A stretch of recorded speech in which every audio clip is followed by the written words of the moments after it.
নমস্কাৰ good morning everyone তো আজি মই মোৰ এই ভিডিঅ'টোত কেইটামান ইম্পৰ্টেণ্ট ওৱান ৱৰ্ড ছাবষ্টিটিউশ্যনছ লৈ আহিম তো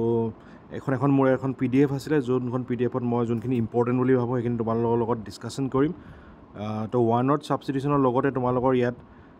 চিননিমছ বা তোমালোকৰ এণ্টনিমছৰ কাৰণেও কিছুমান ইম্পৰ্টেণ্ট শব্দ পাবা তো কাইণ্ডলি সেইখিনি নোট ডাউন কৰি যাবা আৰু যোৱাকালি ছেশ্যনটো আশা কৰিলোঁ চব কিছুমানে ভাল পালে কেনেকুৱা পালে তোমালোকে কমেণ্টত জনাবা কাৰণ নাজানো কি হৈছিলে কেনেকুৱা কি হৈছে কিন্তু তোমালোকে কমেণ্টত কাইণ্ডলি জনাবা ফিডবেকটো দিবা ঠিক আছে তো আমি প্ৰথম বস্তুটো লওঁ প্ৰথম কুৱেশ্যনটো লওঁ তো প্ৰথম কুৱেশ্যনটো one who has become dependent on something or drug তো কিবা ওপৰত বেছি ডিপেণ্ডেণ্ট হৈ যোৱা নিৰ্ভৰশীল হৈ যোৱা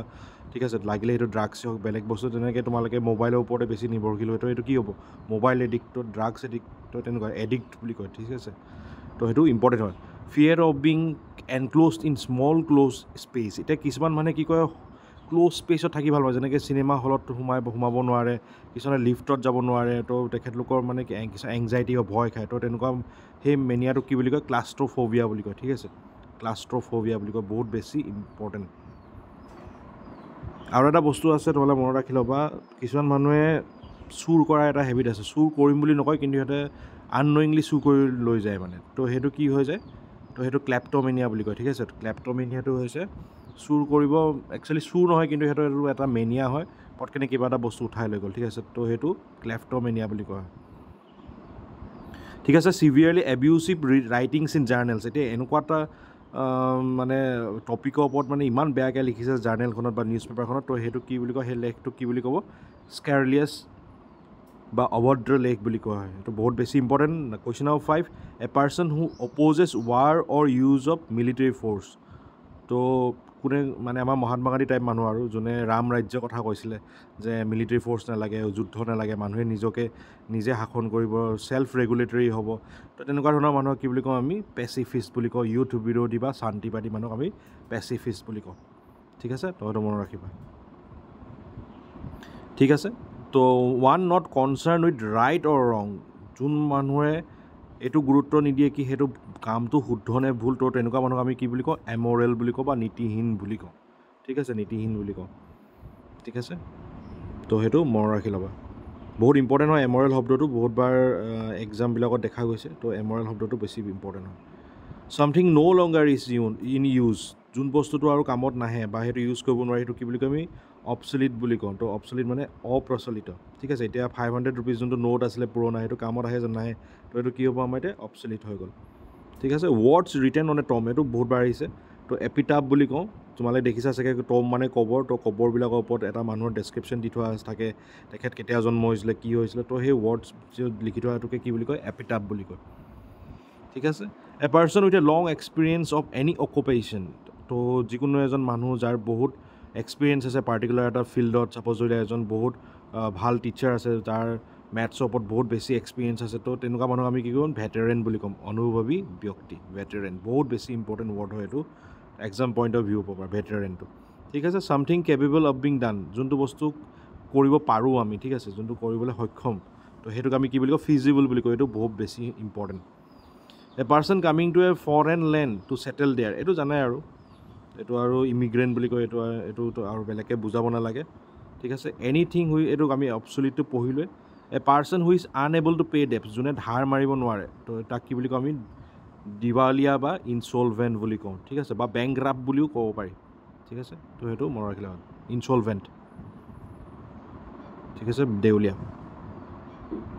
capable of being understood in either of two or more possible senses and therefore not definite এই ambiguous কথা বুলি কয় যোনটো ডাবল মিনিং থাকিব পাৰে ন ঠিক আছে তো তেনেকুৱা কথা কি বুলি যোনটো আমি এটাতকৈ বেছি মিনিং উলিয়াব পাৰোঁ সেইটো কি বুলি কয় ambiguous বুলি কোৱা হয় ঠিক আছে এইটো বহুত বেছি ইম্পৰ্টেণ্ট ঠিক আছে a short poem or speech address to the spectators after the conclusion of drama এতিয়া ড্ৰামা শেষ হোৱাৰ পিছত কি কয় এটা স্পীচ দিব ড্ৰামাখন শেষ হোৱাৰ পিছত বা এটা পয়েম গাব সেইটো কি বুলি কয় এপিলগ বুলি কয় আৰু ড্ৰামাখন আৰম্ভ হোৱাৰ আগত যদি কোনোবাই স্পীচ বা সেইটোক কি বোলে প্ৰলগ বুলি কয় ঠিক আছে তো সেইটো মনত তেনেকৈ আমাৰ দুৰ্গা পূজাৰ আগত আমি কি কৰোঁ আমি হেৰি পাতোঁ মহালয়া পাতোঁ সেইটো প্ৰলগ বুলি কোৱা হয় ঠিক আছে তো তেনেকুৱা বস্তু ঠিক আছে ফ্ৰড কি হয় জানাই ঠিক আছে ডাইনেষ্টি এইবিলাক নালাগে ইমান ইম্পৰ্টেণ্ট নহয় one who is indifferent to pleasure of pain সি একো বুজিয়ে নাপায় তাৰ কাৰণে পেইনো একে প্লেজাৰো একে তো এনেকুৱা মানুহক আমি কি বুলি কওঁ উদাসীন বা ষ্টইক বুলি কওঁ বহুত বেছি এটা ইম্পৰ্টেণ্ট ৱৰ্ড হয় ঠিক আছে the practice of art of choosing cooking and eating good food তো খানা ভাল পোৱা মানুহক আমি কি বুলি কওঁ গেষ্ট্ৰনমি তো এনেকৈ মনত ৰাখিবা যে যোন মানুহে বেছি খাই ভাল পায় তাৰ কি হয় গেছ হয় ঠিক আছে তো গেষ্ট্ৰনমি তো কিলিং অফ এ চাইল্ড তো ইনফেণ্টিচাইড বুলি যোনে শিশু হত্যা কৰে তো আমি তাক কি বুলি কওঁ ইনফেণ্টিচাইড যেনেকৈ আমাৰ কংস মামাই সৰু সৰু শিশুবিলাক মাৰিছিলে তো এতিয়া কংস মামা কি হ'ব আমাৰ ইনফেণ্টিচাইড হ'ব ঠিক আছে one who believes in offering equal opportunities to women in all spheres তো